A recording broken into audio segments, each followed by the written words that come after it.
Architect ఎవరంటే బాబాసాహెబ్ అంబేద్కర్ అని. ప్రపంచంలో ఎవరైనా అందరికీ తెలుసు. రాజ్యాంగ రచన కమిటీలో 20 మంది ఉంటే సమావేశాలకు హాజరు కాకుండా చచ్చిపోయిన వాళ్ళు కూడా ఉన్నారు. రాకుండా అంత తన మీద వేసుకుని ఆయన చేసిండు. ఆయన ఏమంటారు, ఆ బాబాసాహెబ్ అంబేద్కర్ ఒకటే రాసిండు, 293 మంది కలిసి రాసిండు అని ఈ కింద తోటి పెయిడ్ బ్యాచ్ తోటి ఈ ప్రచారాలు చేస్తుంటారు రాజ్యాంగం మీద.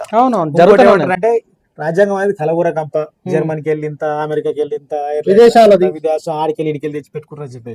మరి వీళ్ళు వాడుతున్నటువంటి ఇంట్లో వాడే లైట్లు ఏమన్నా ఇంట్లో తయారు చేసిరా ఏమన్నా?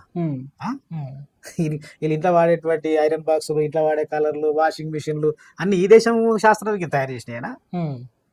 ప్రజాస్వామ్యం పరిడవిల్లేటువంటి క్రమంలో అనేక దేశాల నుంచి ఉన్నటువంటి మంచి విలువలను తీసుకొచ్చి భారత రాజ్యాంగంలో పొందుపరిచి, ఈ రాజ్యాంగం ఉన్నంత కాలం వాళ్ళ లక్ష్యమైనటువంటి హిందూ రాష్ట్రాన్ని సాధించడం రాజ్యాంగాన్ని కనుక ఈ రాజ్యాంగాన్ని చెదపురుగులాగా రాజ్యాంగాన్ని కథం పట్టియాలనేటువంటిది వాళ్ళ యొక్క లక్ష్యం.